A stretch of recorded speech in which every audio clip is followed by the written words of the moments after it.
Hello ladies and gentlemen, and welcome to the DayZ Standalone video blog, the first of its kind actually, and I'm Rocket, the project lead on DayZ, and with me I have my production assistant Matt Lightfoot. Matt, you want to tell us why I've given up, well why both of us have given up our Monday nights? Well, hello there. So we're going to be showing you quite a few exciting things today. We've got some of the major improvements to the maps. We've got the swamps, which we mentioned in the latest developer blog. We've got an expanded military base that we've got in there, and then we've also got a new island as well that you'll be able to see a bit later. We've also got the basic implementation of our clothing system, which you'll be able to see, and you'll also be able to see our new method of spawning loot in buildings, which will be very exciting. So, Rocket, what's the screen we're looking at now? Well, this is a good example of some of the stylistic and functional changes we've made to the UI. The whole aim is to be going with a much more simplified approach than with previous products like Arma 2 that DayZ, the mod, was based on. A good example is, configuring the options and things like that. It's much simpler, and we really want it to, for users to go into things much easier, and for it to cope well with different sizes of screens and and different ways that people want to configure it.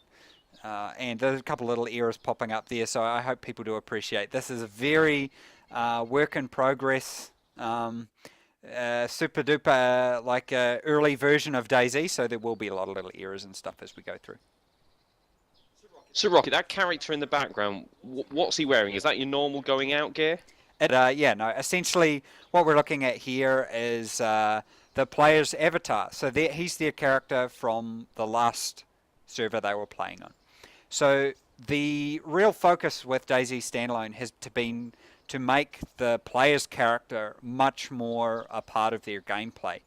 And so right from when you first start up DayZ, you're going to see the last character you've played, you're going to see the stuff he's had on him. We've been thinking about adding in some statistics and stuff on the screen as well, but for the moment we really want to stick with the real basics. So you'll see your character, male, female, whatever race you are, and what the equipment you have on when you come to this screen. And that's really a theme that is going to permeate throughout the product. So should we jump into game then? We should. So the idea here that we've got at the moment is that you can obviously change the server you're playing on, open up a server browser, or you can click play and go into the last server you're on. So I'm going to go into the change server here, and then I'm going to hide all the magic that's currently going on here so we don't get DDoSed. We've made heavy use of Steam and their technology, which has been really useful in what we're developing. Again, before we start playing, I want to add in the caveat that there will be potentially a lot of bugs and a lot of stuff that comes out in this, and people shouldn't expect that anything that's currently in there is going to be the way that it stays. So that's Matt walking around, and it's me on the camera. How you doing, Matt? I think you can wave, man. Did I wave? I can't even remember the wave key. Yeah. Yeah, okay, I can't remember. Okay, total video blog failure. I can't remember the wave key. So what Matt's going to do is he's going to show the clothing stuff. So, Matt, if you maybe take your clothes off over here. Wow. I'll zoom in here.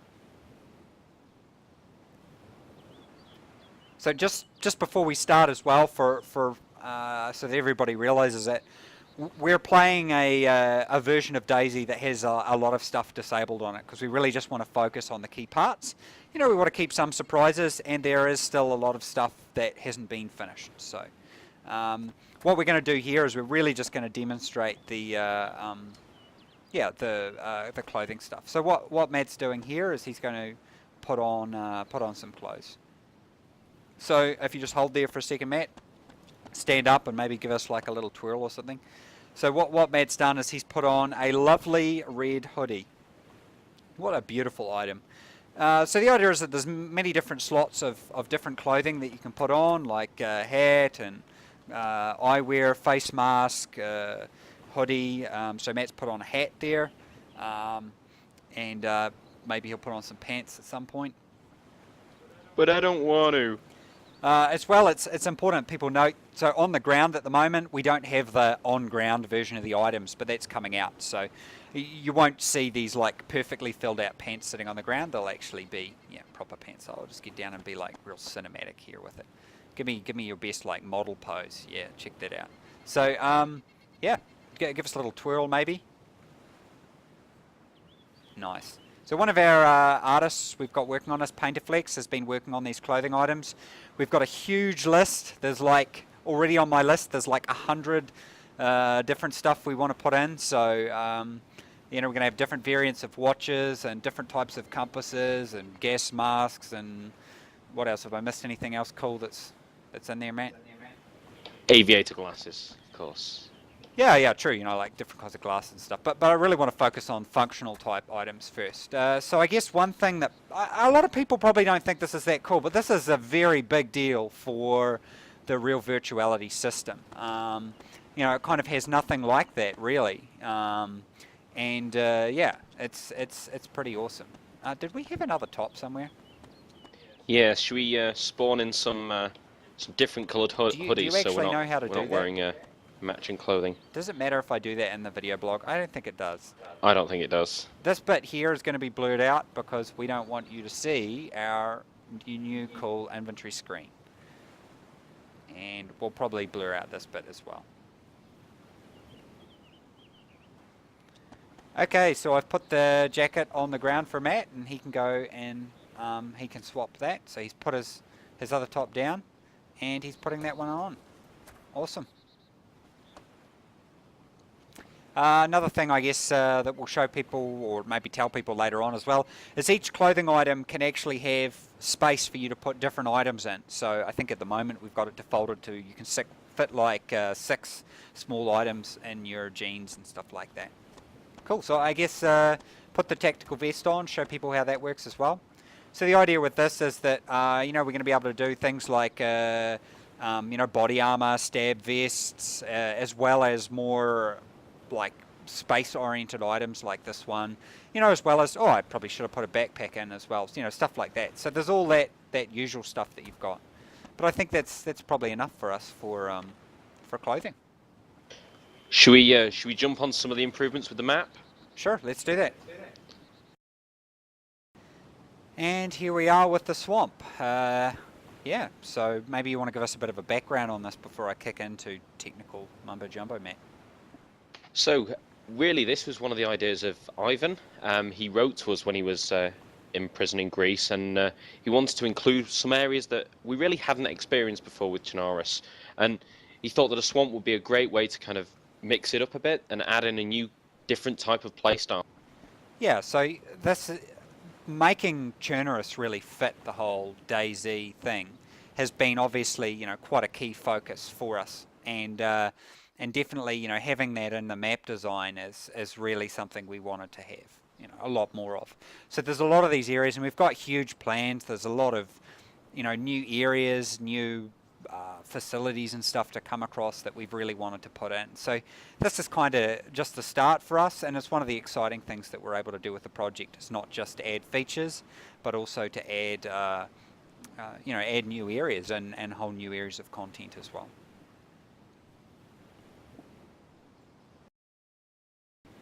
So I don't really want to say too much about this because it's still very much a work in progress. This is the first day we actually have it, but we've added Utes, which is one of the smaller islands, or Utes, I don't even know how it's pronounced. The smaller island that's shipped with Arma 2, we've actually added it to the world, which was a request that came from 4chan.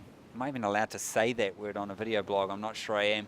But so thank you 4chan. It was a good suggestion and one I don't know why we didn't think of before. So yeah, so here it is, working in there, and just off the coast of this other small island here. So we think it's going to add, it's a little bit of extra territory in there. So we thought, why not? how can I even introduce this? Maybe I should just include this bit. Okay, I will. I think I will. Okay, this is the loot spawning mechanic. Very basic idea of it. Essentially what I've done is I placed some loot spawners specifically just for the little cans of beans that everyone who's played DayZ, the mod, will be very used to.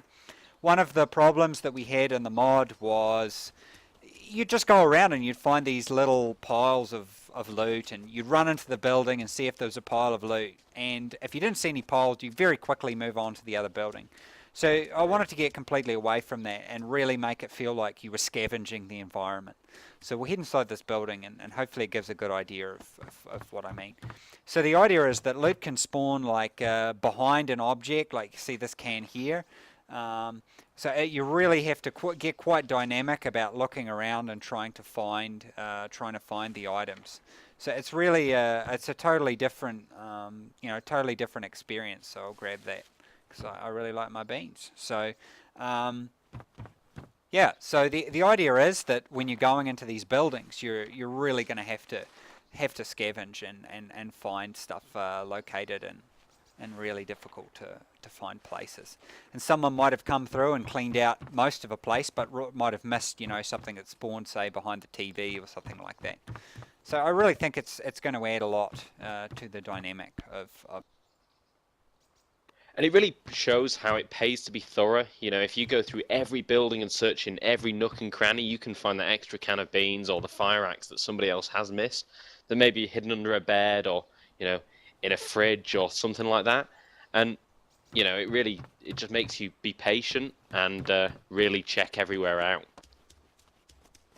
Yeah, I think it's really going to radically change the whole way that DayZ is played. I think people will, it is going to have a big effect on things. I haven't actually configured this building yet, but you can see we've opened up some of the cupboards so that stuff can be put inside there. People are probably also noticing we've improved the way the things move and stuff like that. But having items underneath chairs and around tables, I think it's really going to add we can even put it inside basins and stuff like that. So it's really going to have that feel like you're actually scavenging an environment rather than you're just sort of running from building to building and yeah, another example of shelving we can spawn items on, and there's some really good work going in with some of the building details to make it look a little bit less polished and a little bit more like some kind of bad stuff went down in the building. A bloody piano. So as you can see, we've gone upstairs, we've got the offices, we've got the shelving, we've got the open cupboards and things. So how is loot going to appear in the world then? Basically, the way that the loot worked previously in the mod is it was spawned by the clients, and that obviously allowed for a great deal of hacking. It also meant that we had to do a lot of calculation to figure out whether or not a building required respawning or anything like that. The idea is that we're actually going to spawn all the loot on the server, and so when loot spawns, it'll spawn at the start of the mission, and as it gets cleaned out, the server can respawn it as needed. So that has some real fundamental impact for us in terms of performance, as well as helping us with anti-hacking measures, and as well from a gameplay perspective. For example, at the moment, you can tell whether or not someone's in a city by seeing if there's any live zombies walking around. If there's not, then there's probably not someone in. So what are the kinds of changes that should we expect to see with the map? One thing we have done is we've actually added a whole bunch of new rig types and stuff like that. So there's one actually here. One of the aims was to make them obviously a bit different and add a bit of variety, because there's a heck of a lot of different rigs in the environment, but also this is a good example actually up here, is add in the ability for us to spawn loot and make it so that you really actually have to, you're scavenging the vehicle and you're looking inside it for food and stuff like that. So there's been a lot of work that's gone into